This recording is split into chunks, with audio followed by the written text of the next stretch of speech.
नमस्कार मित्रों। आज हम बृहस्पति के कारक तत्व को लेकर के फिर हाजिर हैं एक बार ज्योतिष एक सत्य कथा की अगली सीरीज में। आपसे बताएं कि बृहस्पति का भाग एक जो है हम पिछले सीरीज में आपको दे चुके हैं। पिछले भाग में ये भाग दो है।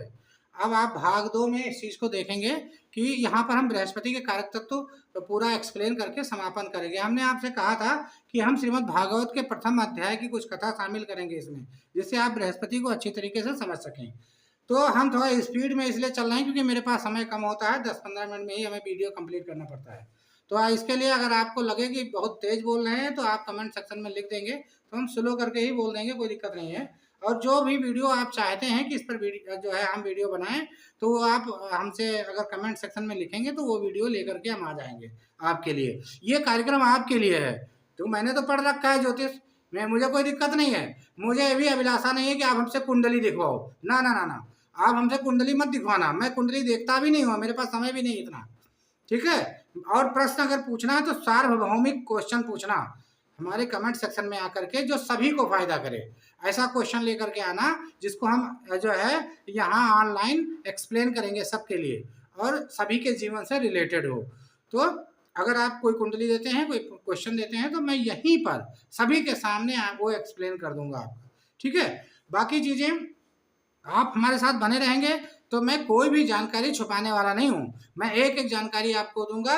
मैं उन शिक्षकों में से मैं नहीं हूँ कि आपको केवल 10% बता करके 90% अपने पास रखा जाए। 100% देने के लिए मैं यहाँ पर आया हूँ और बिल्कुल मुफ्त में। आप हमारे साथ बने रहें। आपसे अपेक्षा सिर्फ इतनी है कि आप लाइक करें और शेयर करें, ज़्यादा से ज़्यादा लोगों तक ये लाभ पहुँचे। बाकी मेरा कोई स्वार्थ नहीं है इसमें। तो और इससे ज़्यादा अगर कुछ दिक्कत किसी को लगे हमारे सिस्टम से, तो आप क्लिक करके दूसरा वीडियो देखें, बिल्कुल भी ना रुके हमारे वीडियो में, ठीक है। आप जा सकते हैं। तो कहने का मतलब ये है, पढ़ने वाले लोगों के लिए है, जो जिज्ञासु हैं, जो जानना चाहते हैं। तो बृहस्पति के बारे में हम आपको बताते हैं।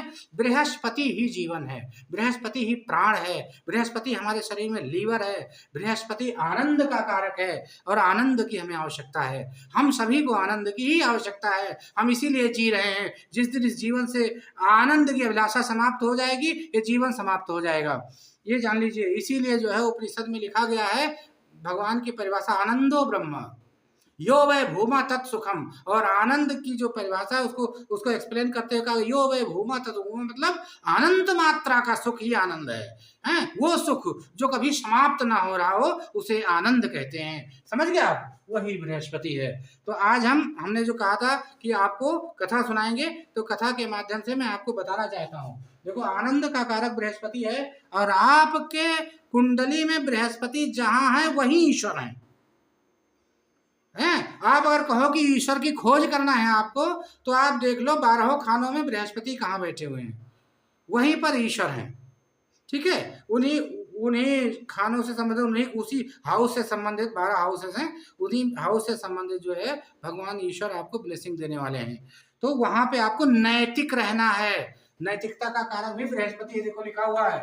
और आर्गन्स आपके जितने भी हैं, किडनी, लीवर, पेनक्रियाज, जो भी आर्गन्स आपके पेट में है, सब बृहस्पति उसके कारक हैं, समझ ले। इसलिए पेट के भी कारक वही हैं।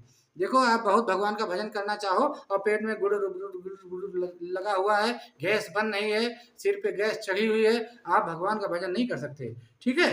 तो इसलिए पेट का शांत होना जरूरी है, शरीर का पुष्ट होना जरूरी है। आज देख लीजिए, लोगों के चेहरे से तेज गायब है। छोटे छोटे बच्चों के चेहरे पे तेज नहीं है। नहीं तो 16 साल की उम्र में देखो, लोग सिंहासनों पे बैठ जाते थे बच्चे और राज्य चलाते थे। अब आज देखो, मक्खियां आ जा रही हैं, पीला पीला चेहरा है। तो कहने का मतलब क्या है कि गलत खान पान की वजह से, गलत भोजन करने की वजह से उनका तेज हरण हो चुका है। तो हम सभी जो है देखेंगे कि बृहस्पति ही तेज है आपके शरीर का। तो बृहस्पति को शुभ करने के लिए क्या करते हैं? सबसे पहले आप जान लीजिए कि आपको समझना, वो कहानी आपको बताते हैं बृहस्पति के लिए। तो नैतिकता का कारक है। जैसे आप अनैतिक होते हैं, बृहस्पति निगेटिव हो जाता है आपका, समझ गए। अगर आप नैतिकता पे, मोरलिटी पे ध्यान दें, हमेशा नैतिक बने रहें, तो बृहस्पति आपका शुभ होगा, कभी आपका नुकसान नहीं होगा, ठीक है। और आप आनंद को प्राप्त हो जाएंगे।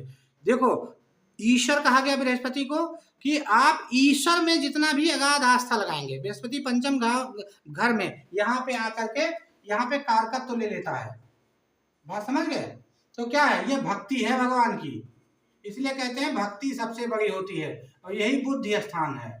तो कहने का मतलब इसकी जो रेमेडी है बृहस्पति को शुभ करने का, वो भगवान की भक्ति है। अगर अनन्य भाव से, पूरे समर्पण भाव से, संसार में कहीं कोई आनंद नहीं है, सिर्फ भगवान में आनंद है और ईश्वर की भक्ति में आनंद है, तो आपको समस्त अभीष्ट की प्राप्ति हो जाती है, क्योंकि ये लक्ष्मी स्थान है और यही बुद्धि स्थान है, यही सरस्वती स्थान है पंचम घर, और ये एक्टिवेट हो जाता है आपकी कुंडली का और आप सफल हो जाते हो। देखो ये सब सूक्ष्म चीजें कोई वीडियो में आकर के बताता नहीं है, लेकिन 1,00,000 ऐसी चीजें मैं आपको बताऊंगा, आप स्तब्ध रह जाएंगे और आपका जीवन बदल जाएगा। हमारे साथ बने रहने के लिए बहुत बहुत धन्यवाद। मैं आपको बता दूं, मैंने जो कल बताया था कि मैं जो है श्रीमद् भागवत के प्रथम अध्याय में जो धुंधकारी की कथा है और गोकर्ण महाराज गोकर्ण की कथा है, ये दोनों भाई ही थे, तो उनकी कथा हम लेकर के आएंगे आपको बृहस्पति को समझाने के लिए। देखिए बृहस्पति क्यों जरूरी है, मैंने बताया बृहस्पति विवेक का कारक है। विवेक और बुद्धि के अंतर को हमने स्पष्ट किया पिछले वीडियो में। अभी मैं आपको बता दूं कि विवेकशील मनुष्य क्या है। आप समझ लो कि जो है ये वेदों में ज्ञान कांड है। विवेक, वैराग्य, सत्संपत्ति, मुमुक्ष, श्रवण। मुमुक्ष मतलब जब जानने की प्यास होगी आपके अंदर तब जान पाओगे। जबरदस्ती हम आपके अंदर कितना भी ठोसे नहीं जाएगा। जब आप जानना चाहोगे तब जानोगे। मुमुक्ष मतलब प्यास पैदा होगी, आपको जिज्ञासा होगी कि हम ये भी जानें, तब आप जान पाओगे कोई चीज, तो क्या उसे मुमुक्ष कहते हैं। उसके बाद श्रवण, तब कान का पर्दा उठता है, तब आपको सुन पाते हो। और जब तक आपके अंदर जिज्ञासा नहीं है, कोई भी कितना भी बकता रहे, कोई चीज आपके दिमाग में नहीं जाएगी। तो इसलिए मुमुक्ष के बाद श्रवण आता है और श्रवण के बाद मनन है। उसके बाद मेरी बातों को सुनना और बैठ करके एकांत में मनन करना कि पंडित जी ने किस तरीके से हमें ये समझाया है, इसमें हमारे काम की कौन कौन सी चीजें हैं।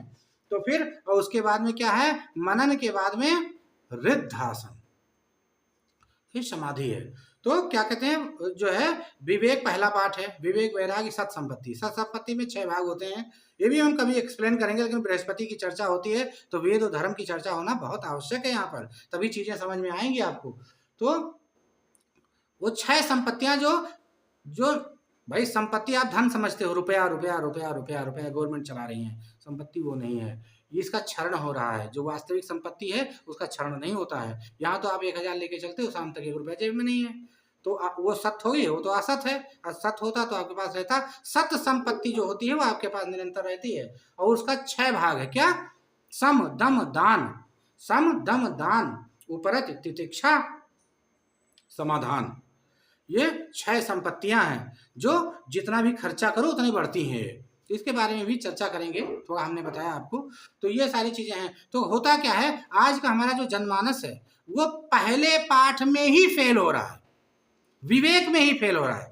पहली कक्षा कभी पास ही नहीं कर पा रहा है, आगे कैसे जाएगा? उसका बृहस्पति ही खराब है। लोग राहु और शनि के पीछे पड़े हैं। मैं बता रहा हूँ 100% लोगों का बृहस्पति खराब हो चुका है, क्योंकि गलत शिक्षा नीति से जो है मति भ्रम हो गया है। मति भ्रम, बृहस्पति खराब होने का मतलब क्या है? जब आप 10 लाख रुपए, 15 लाख रुपए, 20 लाख, 50 लाख लेकर के लोहा खरीदने जाते हो, लोहे की गाड़ी, तब आप ये समझ लो कि संसार के सबसे बड़े मूर्ख होते हो।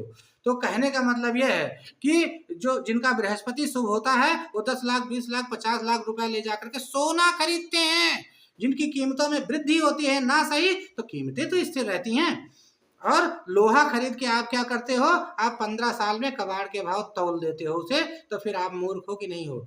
अगर आपका खराब बृहस्पति है, अधिक से अधिक लोहे का संग्रह आप करेंगे, और अगर आपका शुभ बृहस्पति है तो अधिक से अधिक सोना का संग्रह करेंगे आप। समझ गए आप? तो अब आपको चलते हैं श्रीमद् भागवत के उस कहानी पर, जिसमें आपको केवल 2-3 मिनट में हम चीज़ें समझाएंगे, क्योंकि बहुत ज़्यादा समय लग जाता है। क्या बताना तो हम आपको बहुत कुछ चाहते हैं। हम चाहते हैं कि सब कुछ पूरा ग्रंथ का सार आपको थोड़ी ही देर में पिला दें, लेकिन संभव नहीं है भाई। 1,00,000 वीडियो में भी संभव नहीं हो सकता है। लेकिन ये है कि अगर आप बने रहेंगे तो मैं 60 में करके बहुत सारी चीज़ें आपको जल्दी जल्दी जल्दी जल्दी देना चाहूँगा। तो कहने का मतलब बृहस्पति ने क्या कहा, आलोट्य सर्वशास्त्राणि विचारत चा पुनः पुनः इदमेकं सुनिष्पन्नं ध्येयो नारायणो हरि। परमपिता परमेश्वर को अपने हृदय में धारण करो, यही भगवान बृहस्पति का संदेश है। तो वो हमेशा शुभ रहेंगे। अब आपको बता दें कि वो कथा क्या है। कथा आप जानते हैं कि जो है गोकर्ण का जन्म कैसे होता है। आप समझ लें, जो है जो आत्मदेव ब्राह्मण थे, काफी समृद्धशाली थे, बहुत बड़े धनी आदमी थे। तो कर्मकांडी ब्राह्मण थे। और हुआ क्या कि उनकी पत्नी कर्कशा थी, वो लड़ाकू थी, बात बात पे कटर कटर लड़ा करती थी। तो कहने का मतलब यह है कि घर में क्लेशेस रहते थे। और उसके बाद में होता क्या था कि उन क्लेशेस के वजह से आत्मदेव बहुत परेशान और डिस्टर्ब रहा करते थे। तो और फिर परेशान रहने का एक कारण और था, आत्मदेव के कोई संतान नहीं थी, न कोई पुत्र था न कोई पुत्री थी। और यहाँ तक कि वो गाय रखते थे ना, वो गाय भी कभी बच्चा नहीं देती थी उनके दरवाजे पर। तो इसलिए वो ऐसी गाय लाते थे कि उसके बाद में फिर उसके उनके घर में बच्चा नहीं देती थी। तो कहने का मतलब ये है कि इन चीज़ों से बहुत व्यथित होकर के उन्होंने सोचा कि अब जीने का क्या लाभ है, जब इस तरीके से भगवान का शाप है हमारे ऊपर और कुछ अच्छा नहीं हो रहा है, तो आत्महत्या ही कर लेते हैं। आत्महत्या के उद्देश्य से वो जंगल चले जाते हैं। तो वहाँ पर चूंकि ईश्वर सबको देख रहे हैं, आपके अंदर ही परमपिता परमेश्वर विद्यमान है, आपको देख रहे हैं। तो भगवान ने देखा कि आत्मदेव बहुत विचलित हैं, तो प्रभु जो है एक ऋषि के रूप में, संत के रूप में प्रकट हुए और उन्होंने जो है आत्महत्या करने के कारण को पूछा कि ऐसा क्यों सोच रहे हैं आप। तो आत्मदेव ने सारी कथा कह सुनाई कि ऐसी ऐसी स्थिति है, क्या करें प्रभु। तो उन्होंने एक फल दिया और कहा कि देखो, आप ये ले जा करके अपनी धर्म पत्नी को दे देना। और जो है कुछ नियम बताए उन्होंने कि ये नियम पर उनको चलना पड़ेगा और धीरे और आपको जो है संतति की प्राप्ति हो जाएगी। लेकिन तो हुआ क्या कि नियम थोड़ा सा पालन करने में वो असमर्थ थी, उनको लगा कि मैं नियम पालन नहीं कर सकती हूँ और वो परेशान हो गई। तो उन्होंने आत्मदेव से कहा कि आप जो है, आप ठीक है, आप हमें दे दो, हम खा लेंगे। लेकिन मैं मन में विचार किया कि हम इसे खाएंगे नहीं, और उसके बाद में ये जो है प्रसव पीड़ा हमसे बर्दाश्त नहीं होगी। और इतना नियम कौन पालन करेगा, एक टाइम भोजन करना है, कम बोलना है, ये सब चीज़ें तो हमसे हो नहीं पाएगा। फिर क्या करें, फिर जो है ऐसा करते हैं कि अपनी बहन से पूछते हैं कि इसमें क्या किया जाए इस मामले में। तो उसकी बहन ने कहा कि देखो ऐसा है कि समस्या तो बहुत गंभीर है। चूंकि वो भी लालची थी, उसने सोचा कि बहुत सारा धन इससे ले लिया जाए, क्योंकि ये धनी है और इसको अगर उल्लू बना दिया जाए तो ये बहुत सारा पैसा दे देगी। तो उसने अपने पति से कहा कि देखो इसको समझाओ, और जो है अगर ये कुछ पैसा दे दे तो हम अपने पुत्र को, जो अभी उत्पन्न होने वाला है, उसके पेट में था, गर्भ था, तो वो जो है हम इन्हें दे देंगे और उसके बदले में धन दे दे हमको। तो और इससे जो उनको समझा दिया कि इसको बता देना कि मुझे ही हुआ है, हैं, और सभी को बता दो कि जो है हम गर्भवती हैं। तो उसके बाद में एक घटना घटित होती है कि ये बाद में अपना बच्चा उसको देती हैं, और उस फल को वो ले जा करके, उसके जो गैया थी जो है धुंधली नाम था उसका, आत्मदेव की पत्नी जो थी, और गैया को फल खिला दिया। अब गैया को फल खिला दिया तो हुआ क्या कि जो है गैया को एक पुत्र की प्राप्ति हो गई, है ना। उसका नाम, चूंकि गाय की तरह उसका कान था। अब सोच लीजिए, गाय की तरह कान क्यों दिखाया गया है, हम आपको बता दें, इसके पीछे मनोविज्ञान है। क्योंकि बृहस्पति सुनने का कारक है। अगर आपकी सुनने की क्षमता खत्म हो रही है, आपको सुनने में समस्या हो रही है, तो इसका मतलब बृहस्पति आपका निगेटिव जा रहा है। तो बृहस्पति सुनने का कारक है। तो गोकर्ण इतने महान क्यों बने, क्योंकि वो सुनते थे। गोकर्ण यानी गाय की तरह बड़े बड़े कान थे उनके। बड़े बड़े कान का अर्थ ही यही हुआ कि वो सुनते थे। तो जो है धीरे धीरे क्या हुआ कि गोकर्ण जो है, चूंकि ऋषि के आशीर्वाद से उत्पन्न हुए थे, तो वो बहुत बड़े विद्वान बने। और धुंधली ने जो कहा कि ये मेरे बच्चा पैदा हुआ है, चूंकि वो उसकी बहन का जो है बच्चा था, और वो ला करके दे गई थी, उसके बदले में वो धन ले गई थी इनसे। तो उन्होंने कहा कि जो है ये बच्चा हुआ है, तो बच्चा तो था, लेकिन तो, और उसने अपने बच्चे को कह दिया कि मेरा बच्चा खत्म हो गया, मर गया, मुझे जो बच्चा हुआ था वो खत्म हो गया, और बच्चा दे दिया इनको। और उसके बाद में कहा कि ऐसा है कि अब भाई बच्चा जब इनको नहीं हुआ था तो दूध भी इनके नहीं हुआ। तो इसने आत्मदेव से कहा कि हमारी बहन को जा करके बुला लाओ, और उसको कोई संतान हुई थी और ख़त्म हो गई है, तो और उसके दूध है, तो वो जो है बच्चे को पालेगी तो अच्छे से पुष्ट रहेगा। उसका नाम धुंधली ने धुंधकारी रखा अपने ही नाम से। तो हुआ क्या कि गोकर्ण तो पढ़ लिख करके बहुत विद्वान बना, वो जो है सभी शास्त्रों का महान पंडित, महान ज्ञाता बना। वो चला गया जो है गुरुकुल, और धुंधकारी बड़ा हुआ तो दुर्व्यसनों में लिप्त हो गया, अपने पिता को मारने लगा, माता को मारने लगा, और धीरे धीरे करके सारे धन को घर के नष्ट कर दिया, ले जा करके वेश्याओं को देने लगा। और इधर उधर जब सारा धन खत्म हो गया, आज सब कुछ नष्ट हो गया, पिता ने रोका कि ये क्या कर रहे हो, तो फिर जो है फिर उनके साथ दुर्व्यवहार किया, वो चले गए, जो है उन्होंने आत्महत्या कर लिया जा करके जो है आत्मदेव ने। और जो माँ थी, माँ ने भी जो है कुएं में जा करके डूब गई। तो इस तरीके से स्थिति देख करके, और फिर धीरे धीरे करके धन सारा खत्म हो गया घर का, और घर का जब धन खत्म हो गया तो फिर वो जो है चोरी करने लगा, और वेश्यागामी था। और जब ये माता भी चली गई, मर गई, तो घर खाली हो गया, तो 5 वेश्याओं को लेकर के आया, वो घर में रख लिया। और फिर वेश्याएं जो मांग करती थी कि हमें ये चाहिए, वो उसके लिए वो जाकर के चोरी करता था, डाका डालता था। तो वेश्याओं ने एक दिन निर्णय लिया कि जो है ये राजा के यहाँ से जा करके चोरी करता है, उसने गुप्त रास्ता बना लिया था खजाने का, और एक न एक दिन तो ये पकड़ा जाएगा। और इस तरीके से तो उसने कहा कि देखो ऐसा है कि हम 5 को 9 हार, मोटा मोटा हार चाहिए सोने का। और वो जो है वो उसने कहा ठीक है कोई दिक्कत नहीं, जा करके वो ले आया, सबको पहना दिया। फिर ये सब डर गई कि एक न एक दिन तो शामत आनी ही आनी है, और ये मारा जाएगा, हमको भी बता देगा, और उसके बाद में हमें भी फांसी दे दी जाएगी।